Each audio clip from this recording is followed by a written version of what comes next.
Greetings, all, be you elf, dwarf, Harfoot, or human, all except for orcs, that is. You are welcome here at the Feelin Film miniseries, where we discuss each new weekly episode of Amazon Studios' show, The Lord of the Rings, The Rings of Power. I'm one of your hosts, Erynne, and I am joined by my lovely co-host, also Erynne. Hi, hello, and howdy. Good morning. It's good to see you. You I have been Buongiorno. looking forward to this all week. By all week, we mean like the last 2 days since the episode came out. I guess that's a good point. Yeah, it really hasn't been all week, but which is good because I wouldn't want to have to hang on to this all week. We were talking about a little bit before we hit the record button and how, since we're doing the show and kind of discussing it here in real time, we have intentionally kept ourselves from texting each other or reacting to things to one another, which is hard, but it's also really hard. It makes this really exciting because I know I'm super pumped to hear what you think and also to find out maybe what we learned based on or that could have changed our predictions or our thoughts from the previous episode.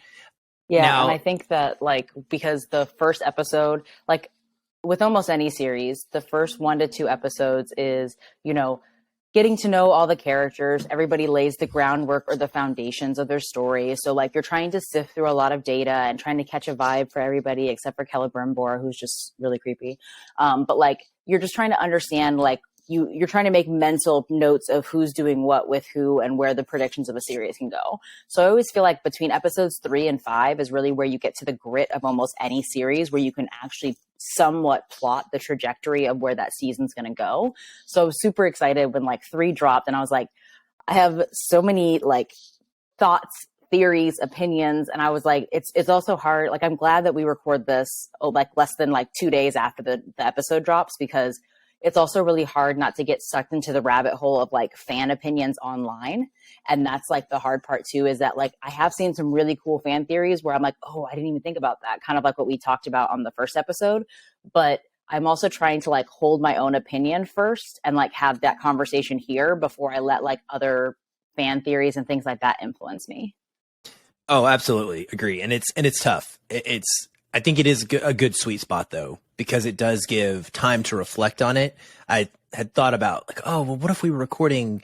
I know some shows do it that night because they want to have their, reaction episode out the next day. I was like, man, I don't think I would be ready. I've watched everything this to simmer. I want twice, it to simmer. Each time. And I feel like I've caught so much more details because of that. But you're right. It is also a challenge to not want to just go dive deep into the theory hole that everybody else has. And I've done some of that, I will admit. So I'll kind of specify some of where my own thoughts came from, and then some of my, maybe that's a good idea as well. Ones were, well, overall thoughts, reactions. I guess I want to ask you this kind of as on a general level. Are you still positive? Are you still excited? Are you still happy with where we're going so far? I am. I think that, the expectations that we all had going into this were, as much as we tried to tamp them down, I think we all were still please don't do what I don't want you to do. Please. But by episode 3, I still think that they have placed enough intrigue and enough question marks in the right locations that we're still okay. You can't really iron out your full predictions for where this season's going to go yet. And so I thought episode 3 was a really strong indicator of how they're going to try to weave the threads of each individual storyline or character arc within the show. So I thought it was a really good indicator. I thought it was a solid episode. Yeah, I feel much the same way. I actually was reading an opinion online just this morning that I sort of agree with, in that there's a bit of a challenging thing that they're trying to accomplish here, where they don't have the rights to all of the lore. And so they're having to make stuff up. In this episode, we get new characters. In this episode, we all know the ultimate arc that is going to happen. So we're telling a story that we know the result of. So it's a prequel. And so it's all about how you get there. And then they're trying to balance actual lore with these little bits of new direction that will drive the in between of how we get there, because they don't have the rights to that stuff. And so sometimes I'm like, man, you really are describing everything in the dialogue. It feels like you really are giving us a history lesson. And then other times I'll be like, man, I kind of wish you were giving us more of a history lesson. Like, it's not enough. And so I think it's a tightrope they're trying to walk to keep both longtime fans happy and understanding where those changes might be occurring, but also to kind of try and get new people on board with this background lore so that then they can build upon it. Because we're going to get to a point where it mostly, like, we're geeking out every episode because we're seeing things for the first time.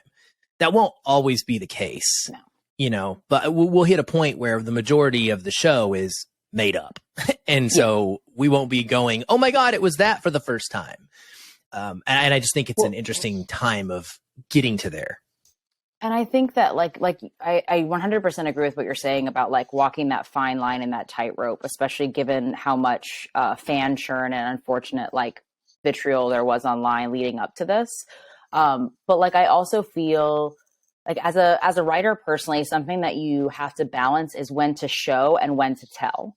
And so trying to write a script where the root of the story is focused in lore that you do have the rights to, but how they get to those roots or how those roots intersect, you have to kind of make up.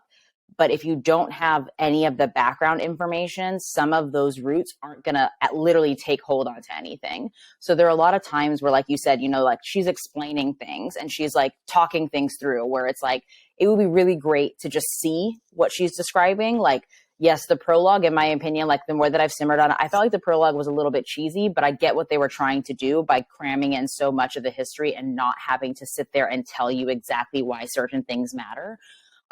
But there are moments where I'm like, oh wow, like that would have really been cool to see as like a flashback or to see as like some moment of action or a snapshot in time versus somebody just telling me why this is important. So like there's a really delicate balance that I think that they're doing an above decent job at. But it's also really hard with like such high fantasy shows. Like this is an epic fantasy.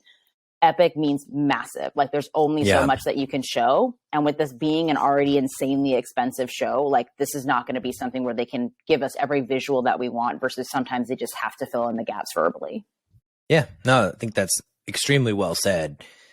The most part, I love pretty much all of the storylines that we have going in this so far. I will admit, before we get into them in detail, I kind of missed not having any Durin and Elrond in this episode. So I was like, well, that's sad. I wanted more of that storyline and to kind of see where it's going. Obviously, we are going to not always have each and every character in every single episode. And I appreciate that overall. I think that is the right choice. I would be probably complaining about it if they were trying to cram every single one in, because then you don't give any single one enough length of time to breathe.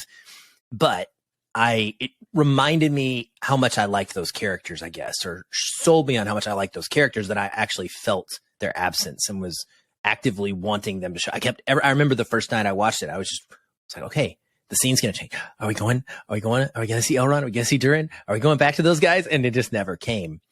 We also didn't see Bronwyn, which I didn't miss in this particular I think that goes back to what I was saying at the beginning, where the first two episodes are introducing you to every thread. So it's like there's no need for there to be like movement of a thread for every episode. But when you watch the first two episodes back to back and then you have a gap, it feels like something's missing when you're missing one of those threads. So like looking at the big picture, every episode can't show you an action event with every single character. But like I completely understand the feeling of like, wait, somebody's missing. Like where's this person?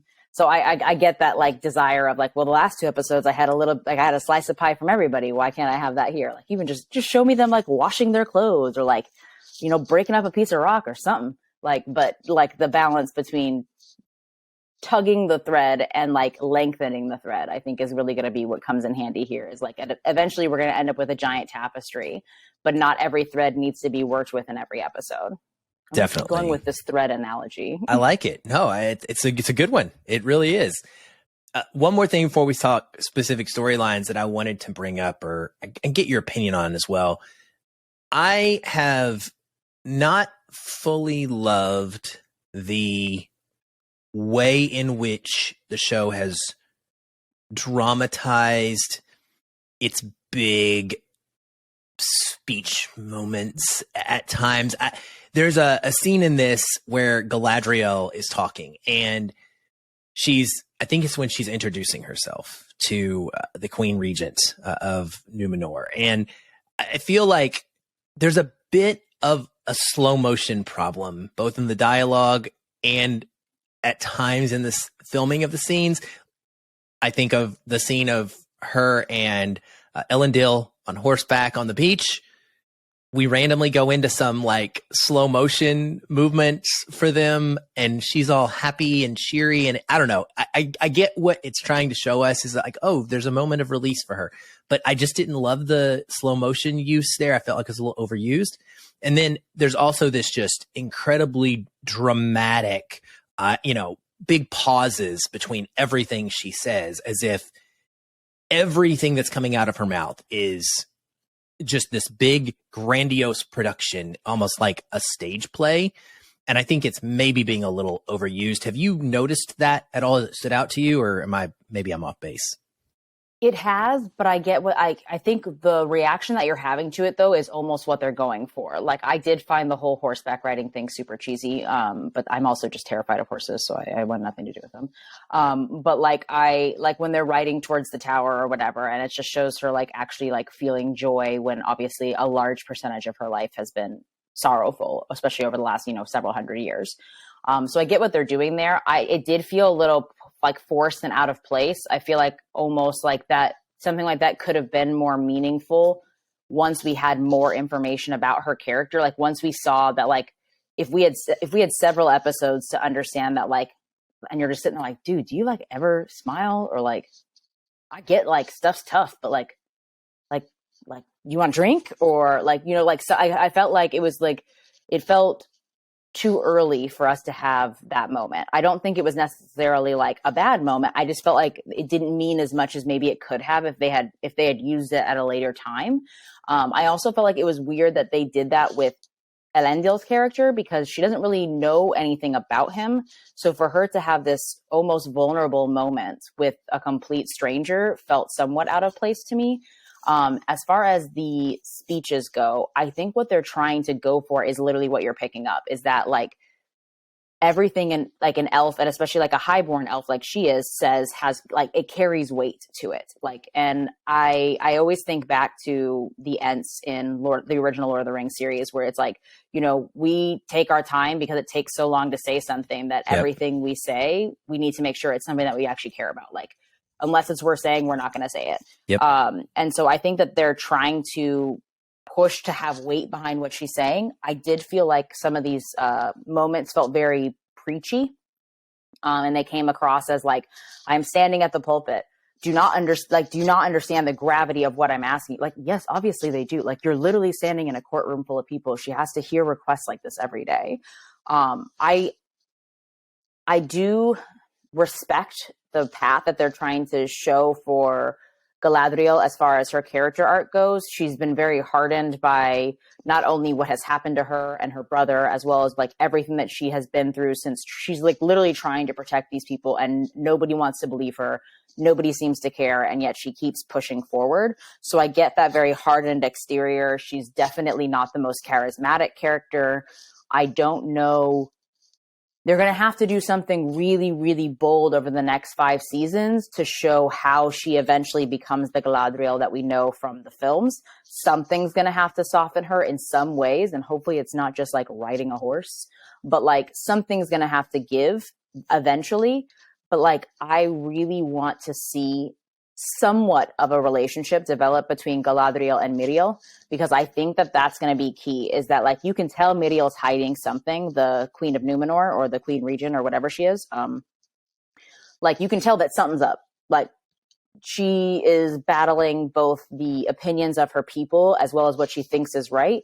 But I also feel like there's something else. Like there's something that we're not, like, that we haven't learned yet about her, that she feels burdened by something, and I don't know what it is, but it doesn't feel like it's just being queen. Like it feels like there's something else that we haven't learned yet.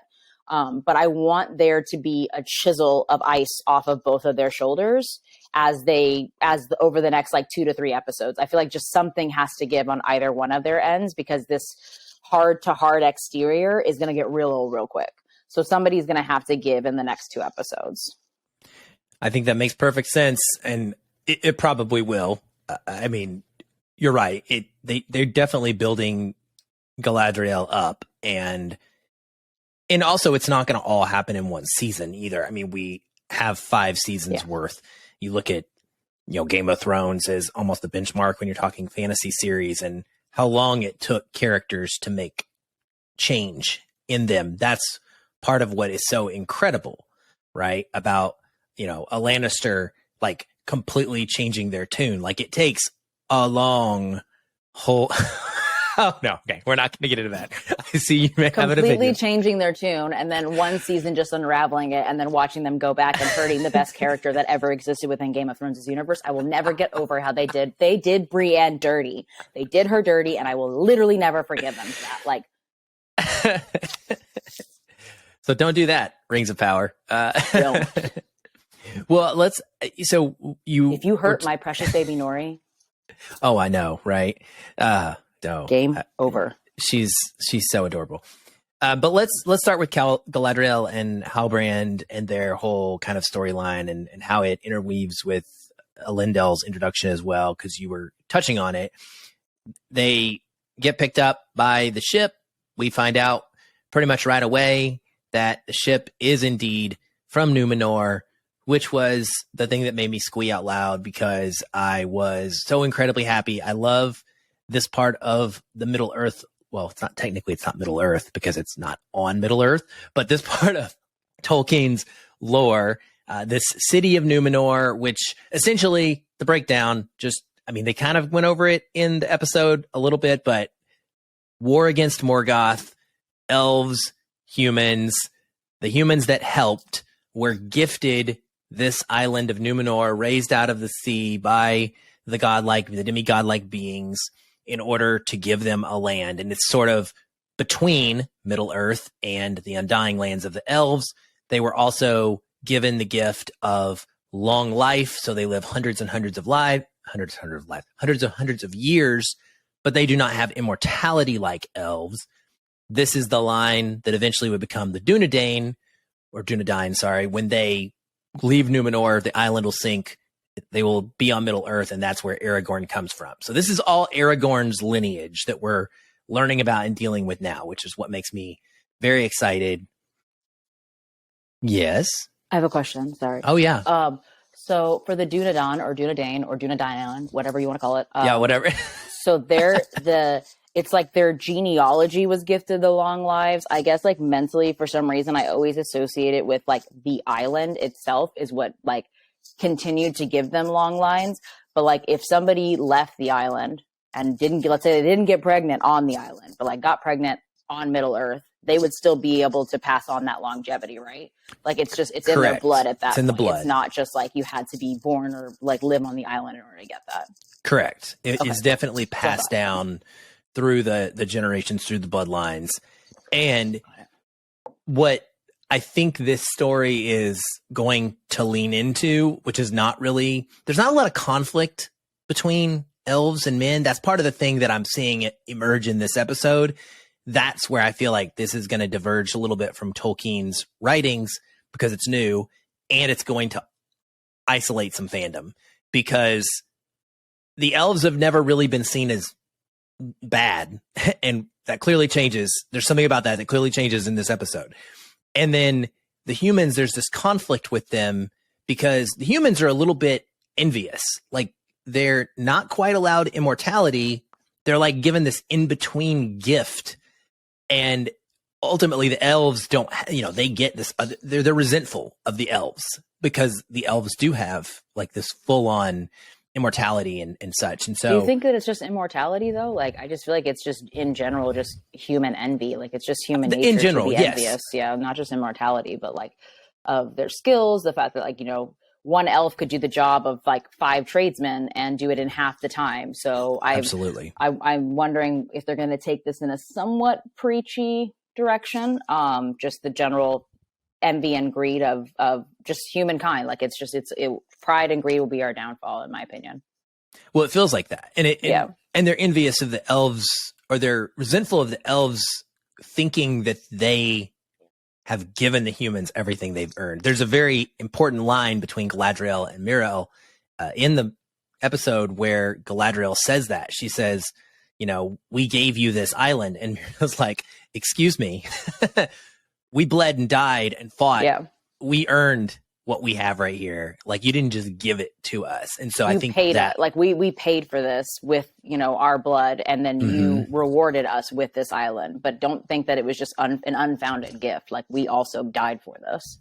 Absolutely. And that's, I think, where some of that relationship between those two is going to be really intriguing going forward, is how they're going to navigate that as, you know, important people in each of their cultures.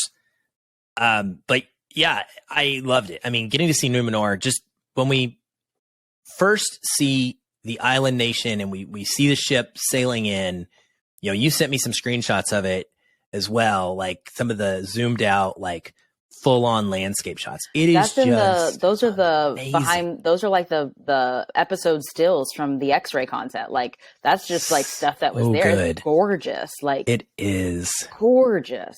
The architecture is so well done because it's very reminiscent of Gondor, and because that's what eventually happens. Is I was these like, people? Is it reminiscent if it hasn't happened yet? That's a good point. It's foretelling, it's inspirational. Yeah, but like, that's what's going to look like, right? That's what Gondor looked like in Lord of the Rings, and so we're keeping that same architectural structures. It just, the big stone statues of gates and the way that they're shown. Oh, I mean, it's just absolutely gorgeous, and reminded me of the feeling I had when we first panned out and saw Rivendell, you know, imagined for the first time. And you're like, oh, that's what that looks like. And that's what this is. This is one of like the greatest kingdoms in the history of Middle Earth, or the history of Arda, or whatever it should be. This amazing. And it was so cool. It looked so awesome, so elegant, so regal. And I was freaking out because I know it's not going to last forever, right? And it's interesting when you see something in its glory, and you know eventually what it's going to happen. Yeah. Yeah. And I do think that like a lot of their scene splits, like their transitional scenes where they're covering vast landscapes, are really well done. Where like as they transition, they're showing you fragments and pieces of life in the area that you're going to. So I hope that they continue doing that throughout the show, that it's not just trying to show you snapshots so that you can kind of orient yourself at the beginning. But I think that some of those top level, almost, you know that they're computer generated to a certain extent, but like those almost drone shot appeals of, you know, people have like doing things in different areas of this, you know, Middle Earth, not Middle Earth space in general, I think has been gorgeous. Like some of their shots of like the Southlands are stunning, and like learning that about Halbrand, I think was like a good like marking moment. Because I knew he wasn't going to be Numenorian. Like I was like, there's just, I was wrong. There's something like, that. Don't think it, but there's something about him. Like, dude's like, let me rip off your arms and beat you with them. Like, he showed some skills. Yeah. I mean, you know, we see. No, those were not skills. Those were like, you're not like, that was one of those moments where I was literally like, after everything that you said about like Sauron in disguise, I was literally like, maybe. Because that was like a massive display of power. Yeah. Yeah. He's trained somewhere, somehow. He's brawler.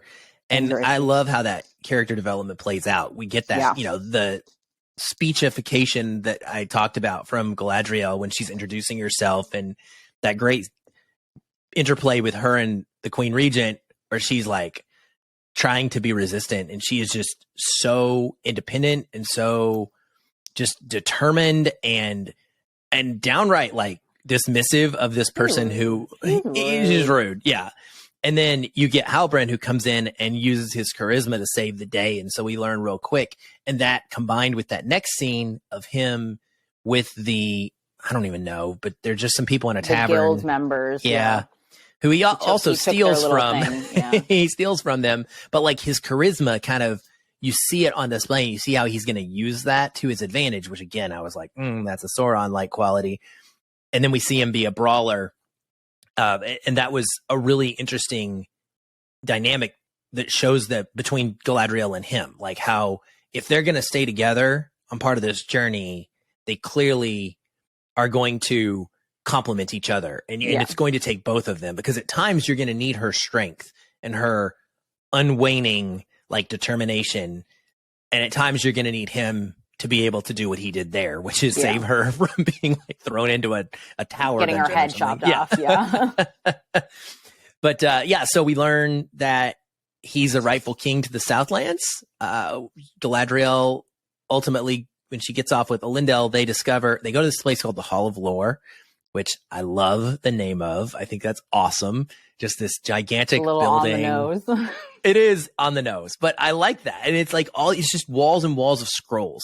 It feels very much like things I've seen in fantasy RPG video games all the time. They always have like a library full of scrolls. What's the name of the place what's his name is always trying to go to in Game of Thrones that he finally gets to at the very end? I remember the May Sam. I remember that first shot of that building. I was literally like, I could die in there and be the happiest person in the world. Like, it's exactly what it is. Yeah. Gorgeous. All the knowledge. But they learn that the brand that we've seen is actually sideways looks like a map. The Southlands. It looks like what will eventually become Mordor and Mount Doom, which is really cool. I had not pieced that together, and that was one of those things I got to be like, oh, cool. Like on the show, I didn't notice that. Yeah. And so that was intentional sense. Though. It's like they like literally like you had to turn the entire thing and then see it in perspective of the rest of Middle Earth in order for you to know what that is. Which is a really brilliant use of a symbol by Sauron. Absolutely. And through this, they kind of make the connection between the Southlands and then this like medallion that Halbrand is wearing, the symbol on it that essentially identifies him as coming from a lineage of the kings of the Southlands.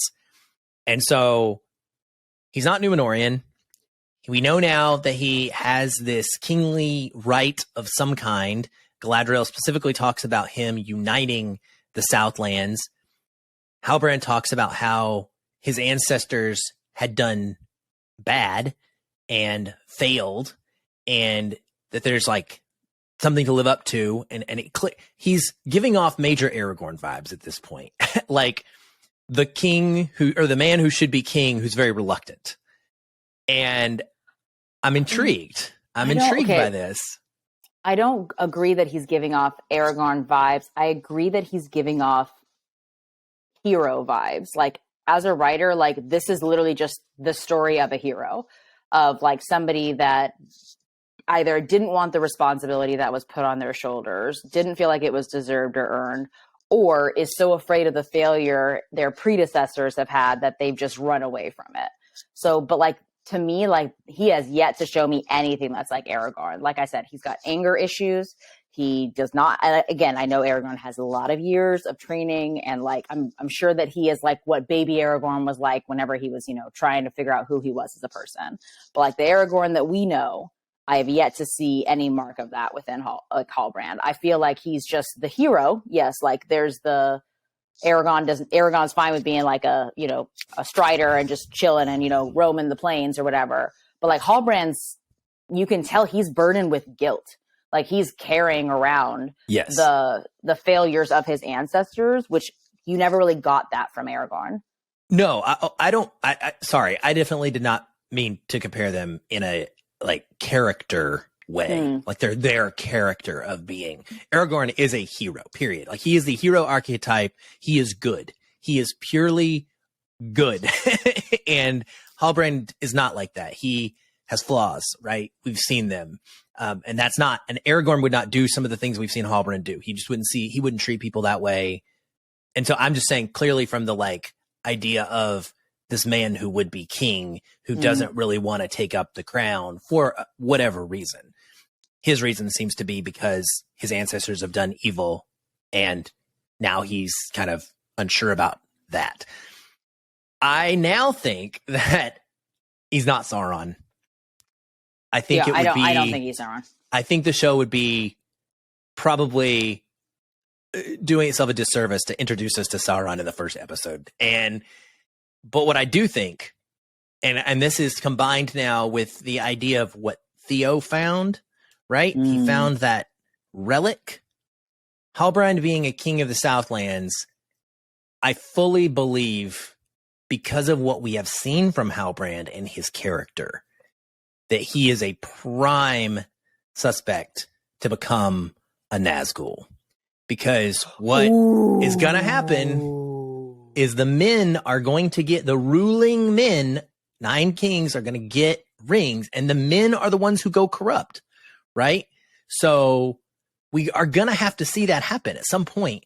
That's the tragic fall that I think Halbrand may ultimately, that's the path he may go on. Now, whether he becomes the Witch King of Angmar, I'm sure we'll probably find that person eventually, but I think Halbrand may be being set up to be a Nazgul. Yeah. Way down the road. Twirling my mustache. Sorry, yeah. That's like an episode. That's like a season 3-4 kind of fall. But yeah, well, and I would think like the that. other thing is we don't know. We know that there are 5 seasons. We don't know where in the story it's going to actually end. For all we know, it's going to end with Isildur, chopping off the Final ring shot, and then failing. Yeah, for all we know, that's where it's going to end. So we don't know whether, yes, I have a feeling we're going to see all the rings being made and stuff like that, but we don't know if we get to that point with Isildur chopping off the finger, whether or not, do the Nazgul exist at that point? I don't think so, because maybe that it's about the time that they would be existing. I was I feel maybe I don't know the timeline. If Sauron died or disappeared or whatever, the Nazgul just when a dwarf just sits in his mountain and counts his gold, he just slowly just withers and just turns into a bleh. So I'm wondering whether or not the Nazgul were already there fighting and they were corrupted by the very end of Sauron's reign, or where that happens. But I had never thought about all the ruling men are going to have to, and we've only met 2 so far. So it's, I got to work through this now, Erynne. You're giving me stuff to ponder, to let, I'm excited. I'm excited about that. But now I'm worried that I'm going to look at him differently in every episode. I know. It kind of, yeah. I mean, you'll fall in love with him at some point, and always in the back of your mind, you'll be like, oh no, it's going to go bad. Something. But that's They've good done that storytelling. in a couple episodes where I'm sitting there and I'm like, oh, please don't hurt them. Oh, okay, thank goodness. So I don't know. I mean, I'd love to see that. I would love to get to know a character that ultimately gets that fate, because we don't know anything about them. It's all very, at least from a cinematic standpoint, they've been very reserved with background of those. Yeah, which I think is good. It's a smart play for a 5-season stretch. But then you have characters like Elendil that even if you haven't read the stories, of him. You may not even realize that you know of him, because when they finally did give his name, I was literally like, why do I know that name? And then I remembered the Light of Elendil. And I was like, oh, okay, yeah, this is the dude that was he was gifted, wasn't he? He was gifted life, or his death was gifted where he traveled into the night sky or something like that, right? And he became the brightest star on his death. I mentally never put together that he was the father of Isildur. I've just, for some reason, that just always was separate whenever I was watching the later Lord of the Rings movies. And so meeting at least 2 of them right now, of his children, and seeing them separately. And then the intro to Isildur, where again, I find it very interesting. They're doing this really interesting thing where they're we're going to give you 3 minutes with this character, and we're not going to say their name. We're going to let you think that you might know who they are. And then all of a sudden somebody's going to be like, oh, let me just whisper rumors about you as you walk in slow motion down a hallway, or as you're walking about a town. And somebody literally whispers his name. There's a female voice that what is that? He looks off to Middle Earth, right? Yeah. Because that's what the shoreline, I believe, is. And he hears Isildur. I have no idea. I was going to ask you. I have no clue. I have no idea what's calling him. I feel like if they pull some shady, cheesy shit where they're it's destiny. Oh, no. It's got to be some elf or something. I don't know, but it's has to be somebody that is prophetic in one way. Somebody has prophesized what Isildur will do in Middle Earth. And that's the draw that he feels. And it's like we meet Anarion, his sister, which in my opinion, that's just my name, but as a Middle Earth name, it is. It's just Anarion is Erynne. Well, I guess it's your name too. But like, I'll take it. Like we meet them, we see the very, very stark contrast in how Elendil treats both of them. Mm-hmm. We know of his other brother, but we have yet to meet him, right? Yeah, we didn't meet him. But you can tell there's a lot of tension around that. And there's a lot of tension around the missing mother. And I say missing loosely because, you know, we don't have all of the background story, but you can tell that Elendil hasn't fully processed his grief and or trauma associated with his wife no longer being present. Earion's just trying to keep the family unit together, but she's also, there's something that I like about her, but not in the same way of Celebrimbor. There's something that I don't trust about her. Like, I feel like she is a very, very smart character and she's playing chess very carefully, but to what outcome, I don't know yet. Like, I can tell, like, I feel like her support of Isildur chasing his dreams, full well knowing that it's going to piss off her father. She doesn't seem to care that much about the weight of those decisions. And that's what makes me question her motives, is that she doesn't seem to really care that she's literally telling her brother to abandon everything that her father has, like, put forth for him and, like, tried to help him with.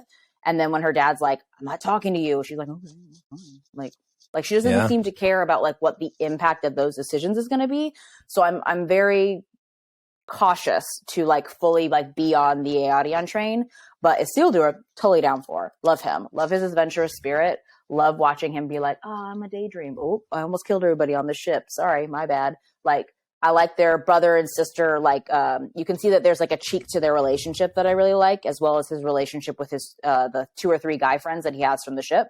But they're all of their motives are really unclear right now. And I feel like Isildur is the clearest motive, where like you can tell he doesn't want to be doing what he's doing and he feels super conflicted, but he can tell that his pull is elsewhere.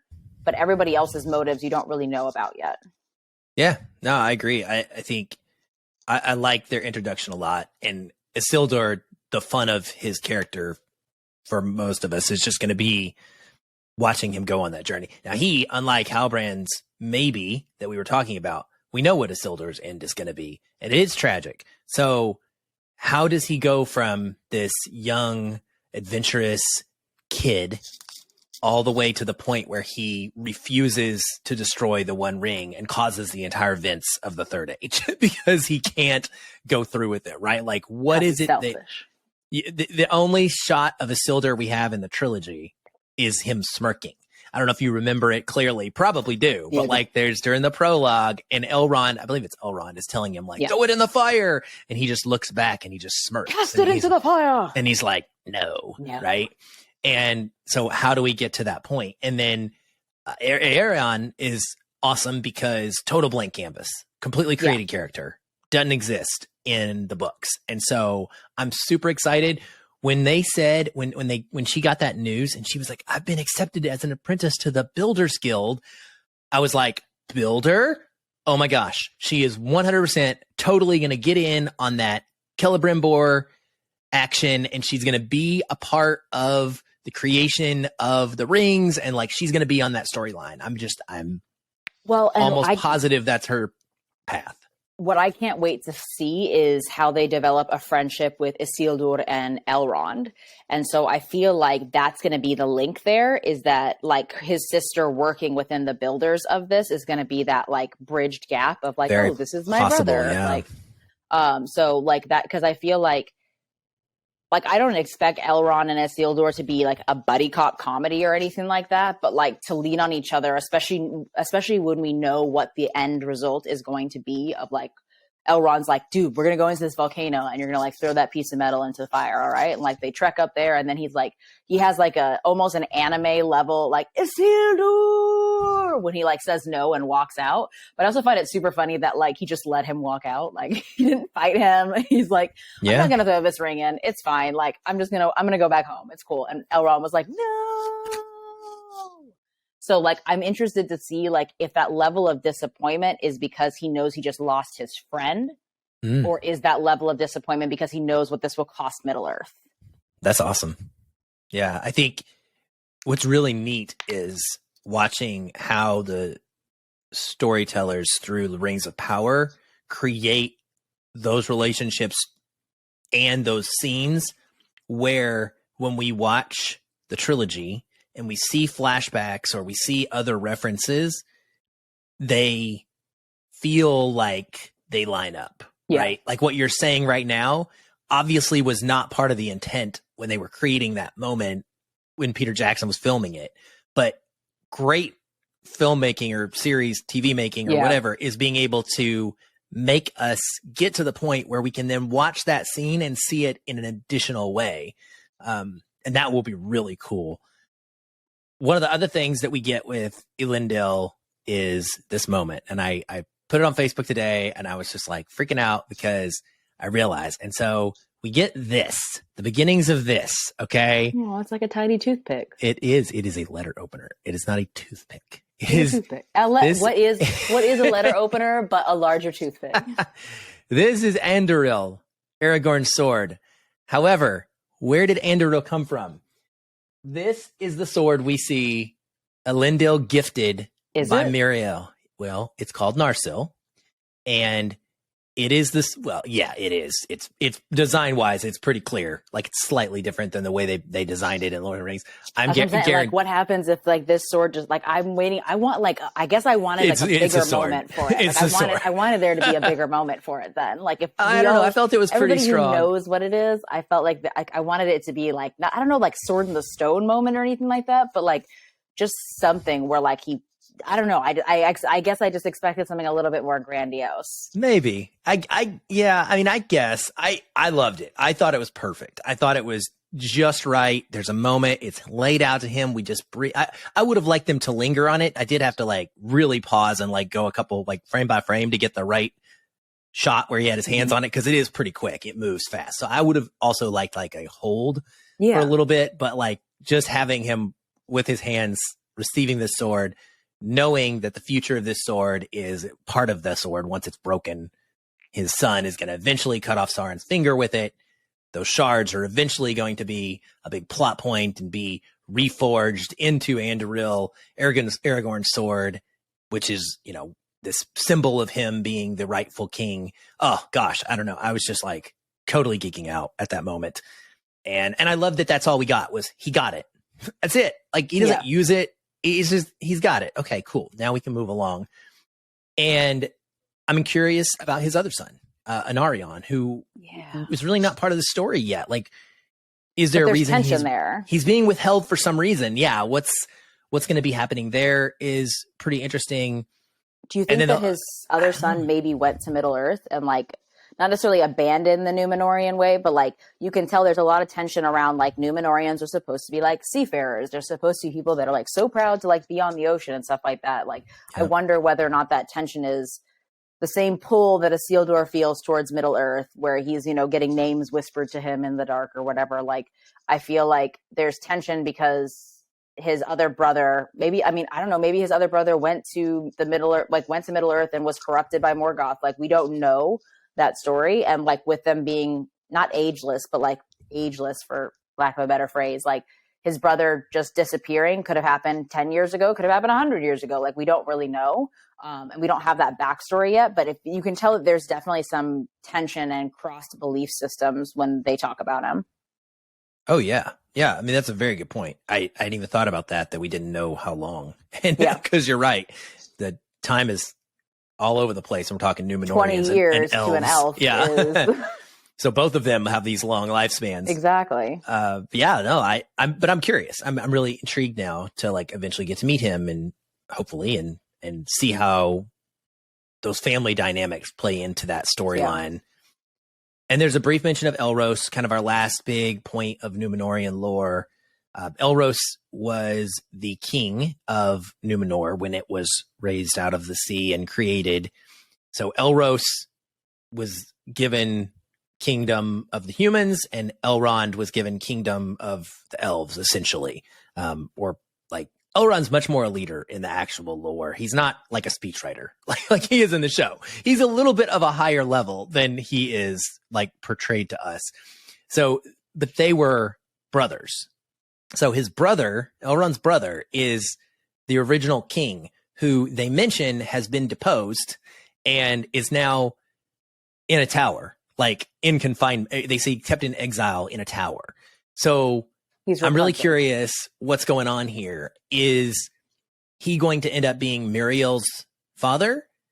Because she speaks to someone in a tower. She goes up a tower. She talks to someone who's off screen, and she's like, the elf has arrived. It's the moment we've been expecting or waiting for. I don't think it's her I don't think it's her father. I don't feel like either. She would have called him, like, I don't think she would have called her the elf if it was another elf. I don't either. In lore, her father is named Tar Palantir, or Palan. It's something that sounds like Palantir. Now, Palantir is also the name of the orbs that allow you to see the future. And so the reason that he has the same name is because he is known, her father is known, for his foresight. He has the ability to see the future, essentially. So when she says, the moment has come that we expected, to me, it's probably him, because he has seen that Galadriel will come.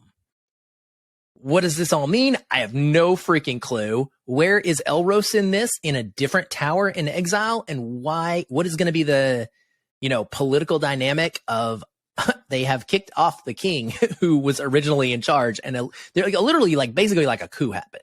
And it doesn't seem like it. All we get is the fallout of the fact that there is like a very big anti-elf sentiment in the nation. And yet there is like an underground faction led by Elendil, not led by, but like that Elendil ascribes to, which is like, they're still friends of elves, which he tells Galadriel. And I'm just so fascinated by like the political intrigue now between the humans and the elves. What I felt so interesting, part of me, when I went back and rewatched the episode, I was like, okay, so you've told us that dude was deposed and is in exile in this tower. And then Elendil and Galadriel go to this tower, but we don't see him. So is he actually there? It feels like a weird thing for her to be like, hey, I'm an elf. I know that one of our elves is not being treated very well here.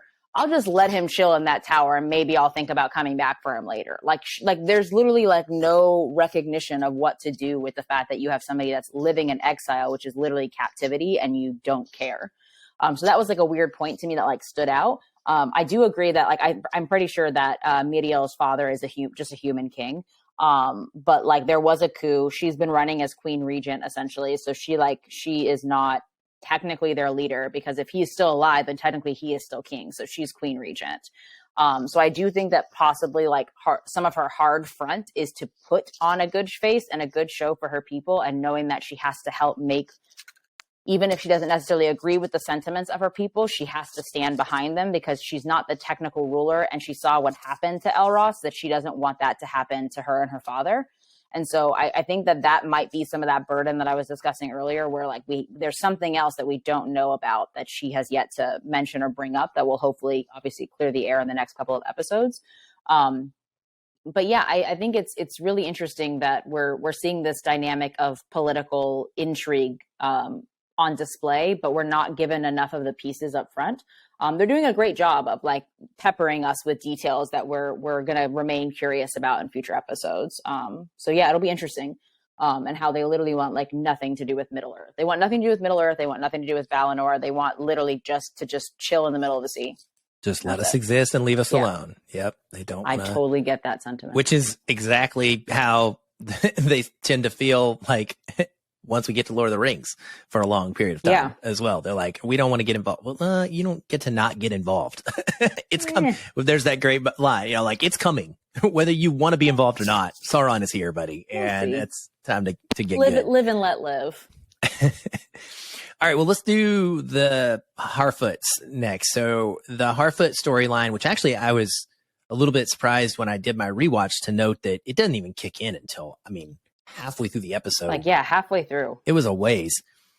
Essentially, the progress of this is we learn that the Harfoots are about to migrate, which we get to learn a little bit about their culture. It felt like we see that they're having this festival to celebrate the time that they've spent at their current location, to honor the dead that have occurred since they last migrated.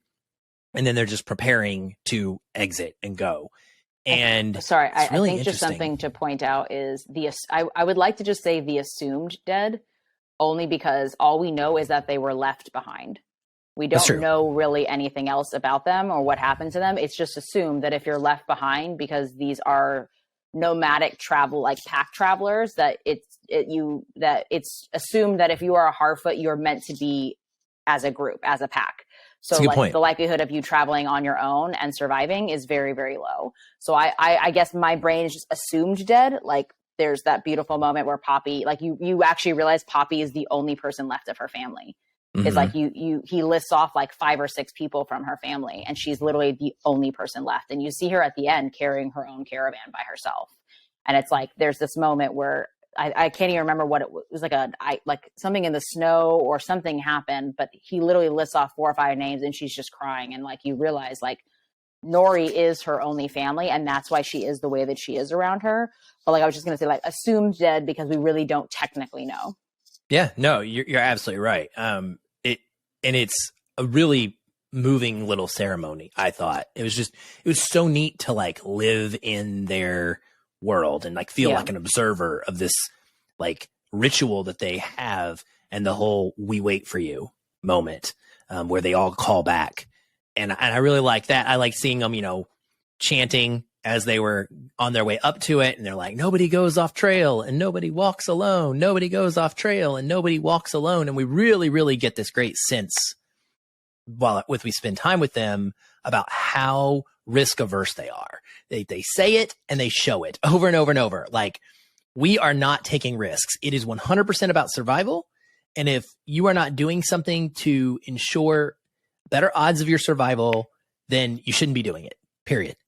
And that's just the way they work. And if you break Harfoot law, you get what's called decaravaned. And so when Nori and Poppy end up stealing this star map essentially to help the stranger to calculate where he's at, I'm guessing is kind of the plot line that's going on here. He wants the star map so he can figure out how to read the stars. They steal it. They get caught because they've, befriended him and brought him into the town. He ruins their ceremony. Yeah, well, he hilariously out, trips, and like it's a very cartoonish moment. It is. Like there's a solemnness to it where you're like, it's funny, but it's also not funny because you're like, it was like you literally just party crashed a funeral. Like that was pretty much or like a wake is really what just happened. And so, and then it gets to this very like gravity, like gripping moment where Sardok thankfully is like, she's a child. She doesn't know any better. We all know Nori is like pure of heart and she wants to believe, the best in people, even if it does, potentially endanger her. Like she didn't do this to endanger the rest of us. So instead of decaravanning, we're going to make them stay at the back of the caravan, which Sardok knows is a way to hit the middle ground between what the rest of the group expects as well as what is just, because he knows that with her father's injury, putting them at the back of the caravan essentially is decaravanning them. Yeah, it's a huge disadvantage. And without the stranger ultimately being with them and helping them to carry. Loved that end moment. They're really making it hard not to see Gandalf. I mean, just the way I think it is Gandalf. No. After our last discussion, I think it is Gandalf. I'm pretty sure it's Gandalf. Yeah. The goodness of him coming through over and over. And even when he does the bumbling, like, mistake, it's because his innate power lights up the fire around him. He doesn't do it on purpose. He doesn't understand what he's doing at that moment. And so, I'm pretty sure it's Gandalf. Like after our whole conversation, I rewatched it, and now every time I watch it, I'm like, "What's up?" Yeah, it'll be interesting. You're gonna be him, aren't you? Like, no, I definitely think it is. Yeah. I liked it. No, I thought all of their scenes were really just beautifully orchestrated in such a simple way. Like I like how close all of their scenes feel. Like you're very in, like even the camera work is very like in the face of these characters. It just makes you immediately feel like you're part of that community and you're part of those events. And so I think that those shots were actually some of my favorite scenes from this episode. Totally agree. And overall, just again, like I appreciate the way that the storytelling is mostly doing the show and not tell that you said earlier. Things like they don't stop to explain why they're wearing hats and why the caravans are covered with the weeds on top of them. Like, it's just obvious. They're clearly trying to sneak through these fields and be as conspicuous as possible and not noticed. You just can put two and two together. Well, they showed that in the first episode. And like, that was so cool, is to see, like, it was almost like you were watching the landscape come to life when those, like the hunters or the travelers like passed by, as everybody was like, okay, all clear. And then all of a sudden you're like, oh my gosh, that rock just moved. Or like, holy crap, that tree's not a tree. Like, I thought that was a really cool way to show how they want a simple, undisturbed life. And they're not trying to disturb anybody else, and they just don't want to be disturbed by them. And I thought that was a really cool dynamic. Yep, absolutely. Well, the other big plot line is Arondir, and there goes Erynne with her hands are over her face for you audio listeners. I have thoughts. Well, I'll just give brief, quick synopsis. He's captured by the orcs that we saw at the end of the last episode. He's thrown into a slave camp with a bunch of other elves. Couldn't tell. Think there might be some humans in there, but it's definitely a bunch of other elves. They're being forced to dig tunnels in the Southlands. Clearly, that's how they got him, right? Was through one of these tunnels that had been dug into the little human settlement that he was kind of policing, essentially, as a Sylvan Elf soldier. And we get this whole plot line with they want them to cut down this big tree. The elves are like, because we like trees. I'm guessing. It's like, hello, he's a Sylvan Elf. He is from the forest. He kind of likes trees. And they refuse. They somewhat oddly get like completely taken advantage of and seem to believe the orcs when they're just like giving them some food and drink as a break. And then one of them gets their throat slit, and ultimately they revolt. There's a big fight. Arondir tries to help one of his buddies escape.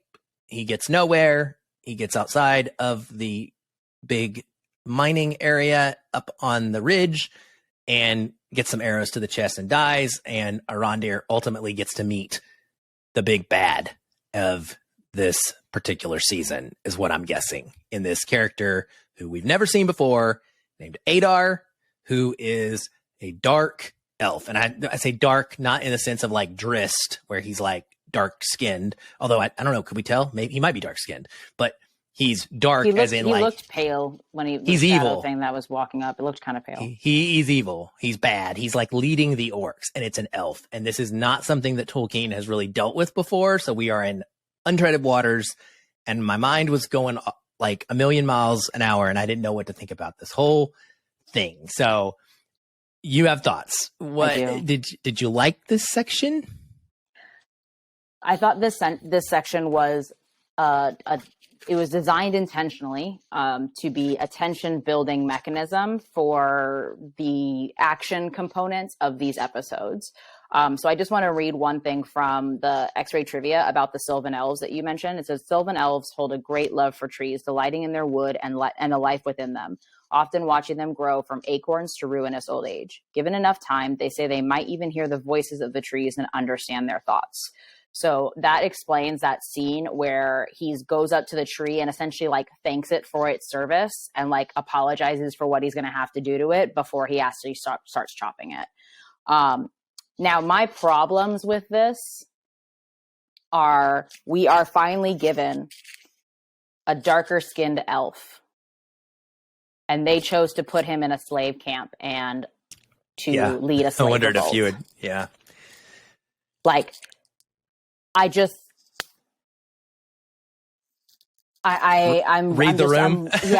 really torn. I'm really torn because, again, like I said, it was a smart way to build tension. I just don't know if, and it was semi thoughtfully executed, but I don't think there was a read the room moment where anybody was like, hey, should we really be doing this with this one character? Like, they could have done this with Bronwyn. Like, they could have done this with, like, you could have chosen another character, and like they could have done it where he was then trying to rescue Bronwyn, or like they could have flipped the script in a little bit of a different way. I don't know if anybody stood back or stood above it and was like, is this sending the right subconscious message. And I'm sure people are going to hear me say this and like, oh, you're thinking too much into it, except for the fact that literally Black people for goodness knows how long are just consistently placed in situations that resemble this. And I just find it interesting that even in a fantastical setting, somehow Black people still end up in a slave camp of some kind. Now the scene with the warg or like what I'm assuming they're still wargs. It's just like an earlier version of the warg that we know from first version. Yeah, it's the first. A little bit like, cartoonish. It's the beta. Cartoonish. Yeah. And so it's the beta. Yeah, we'll work this out in post and in prod. Like that's released or whatever, and it's obviously like some crazy rabid, insane dog thing. But what frustrates me about all of these scenes is that I don't feel like any of them are acting like elves. We have not seen any display of superior senses. We have not seen like massive displays of strength. Like it takes like 5 of them to chop a chain. Like I feel like there's a gap of power from what we've seen of elves and their, preternatural senses that we're not getting there. Like, you're telling me that this dude just finally climbed out of the hole and ran and then was immediately taken down by arrows that we don't actually see where they come from. And then Arondir's trying to climb out and he's like struggling at the very top and holding on like a kid at the edge of a cliff. And I'm just like, dude, you should be able to literally leap out of there and be fine. Like, so I feel like there's a gap in what we know of elves and their power and what they're capable of and what we're seeing in these scenes. And I feel like that's where I'm having issues with his storyline so far, is that it feels almost as if it would be like if I had like the way that they're behaving is how I would expect somebody that's half elf, half human to behave. Is they have some of the senses, they have some of the, abilities, but they're not, they're not fully baked essentially. But like, I don't feel like we're getting the sheer magnitude of how powerful elves are out of who we've met so far. And it's slightly disappointing there. I agree with all of that. I made the slave reference too and kind of was shaking my head silently because I knew that was going to turn people off. And I think that's a problematic choice for that reason, because what you don't need to do is unnecessarily isolate people in your fan base. Even if it's unintentional, those are deep traumatic wounds that many people today still have, not from necessarily experiencing it themselves, but from understanding that their whole lives have come from that. Right. And so I can't feel that myself, but I can be empathetic to it. And that's why it's like man, did you have to do it this way? So I don't know that you can save it now. I mean, obviously they're not doing this week to week.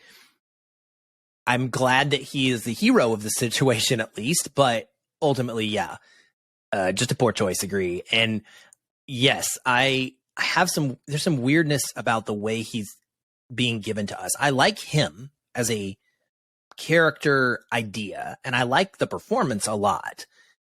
And this also goes into part of like the frustration with when it comes to the racial nature of the fandom. And people are going after his character because he's the black elf. And like, you can't give the one time you're going to have a black elf. You can't have him be the one with the not great storyline. Like, I mean, come on. Like, you got to go above and beyond to make sure that this is rock solid if you're going to do it. It's going to have to be a really strong recovery for me not to feel like it's segmented. Like, I'm not getting the same vibes from him that I got from Threnwheel or Legolas. And it's like, I understand that those two are like a bar, but it's you're not giving me enough to make me feel like doing something like this. Cause like we didn't have enough time to bond with him as a character to see where this downturn actually like lands an impact. And that's my problem with it, I think, is that like, if he had been captured or, taken captive for some reason or another further into the season where we had formed a bond with him and we understood like where his shortcomings were, or like we understood kind of like he got captured trying to save or rescue something, but dude was literally just like swimming in a cavern in a hole and then was hiding, and then some arms came out and was like, oh yeah, we're taking you out. Like he couldn't fight them. Like you like they didn't knock you out, they literally just dragged you into a hole, and you're telling me that as an elf you couldn't take 2 orcs? Mm-hmm. Yeah, it's a little inconsistent with what we see at the end of this where he goes, full CGI Absolutely elf and like starts wrecking things almost. Like he takes some out, makes the great move to like bring sunlight down on them to get them scared and like frustrated, ultimately is not successful and gets recaptured. So I guess that part's consistent with him not being great. And maybe that's the whole point, is he's just a normal elf soldier. Like he's not special. Yeah, he's maybe that is it. Is like the ones that we have met are like above and beyond what like a regular elf soldier would be. I guess that's a good point. And perhaps he's going to go on that journey to eventually become that. I mean, we won't harp on it every episode. I just wish that the slavery thing hadn't been part of his backstory. Like, you can get there without going through that. You know what I mean? But I will say that the fight choreography for this was really well done. I thought the costuming and makeup for the orcs is really great. I thought that they look so good. And I was hesitant because I didn't know whether I really was hoping that they I think that, and I know we've talked about this in our Feelin Film podcast group, but I'm so happy that they went the prosthetics route versus the CGI route, because it does give two completely different perspectives for characters. And in my opinion, I will always prefer, even though I understand it's not only more costly, but it is more time constrictive, I will always prefer physical acting with prosthetics and a costume over something that they CGI place onto something. So I'm really, really happy that they went that route and that they didn't make all the orcs look the same, because orcs still are a subculture. Every single one of them is going to look different. And I did always feel like within Lord of the Rings, because I know they just essentially replicated the same person through technology in like a billion lines of code just to show that, the sheer vastness of an army. I get that. But I do love that all these small, clean snapshots that we're getting of orcs, they all look like different people. Yep, I totally agree with you. I think the orcs look amazing. I was mixed on the CGI personally. It's consistent, again, consistent with the trilogy and what we've seen previously with the flipping and, again, the slow motion. I guess that's probably to make it look better in CGI. I don't know if it has to all be slow motion. I thought some of that was maybe unnecessary to slow it down, but I get it. I think it's also to imply, I think it is to imply the preternatural senses, though, as the slow motion is to show that to him, exactly, yeah. Like things are slowing down in his sight. I don't want it to see it abused, but I do understand thoughtful choices of using slow motion for beings that it would literally slow down for them so that they could react accordingly. Yeah, that's a very valid point. It was good. I mean, it was fun to finally to see some fighting. It was the only bit we got in this episode. Yeah. So I liked that we had something there. And it leads to this villain. And so I wanted to read this. This was from the casting call when they were putting it out for this villain. And he actually had a different name I was reading when they put the casting call out. So Adar is a new name, or was withheld until they actually had the person on hand. And they had put it out as this: a villain who can also evoke a deep sense of pathos and wounded, fallen nobility, must possess a certain degree of physicality, should seem middle-aged, though must also project a sense of timelessness. I don't know what this is. Like, are they making Sauron an elf? I don't know what's happening. Sauron is a shapeshifter at this point. So that is important to remember, that he disguises himself to manipulate the elves, Celebrimbor, into making the rings. That doesn't mean he has to manipulate him as a human, right?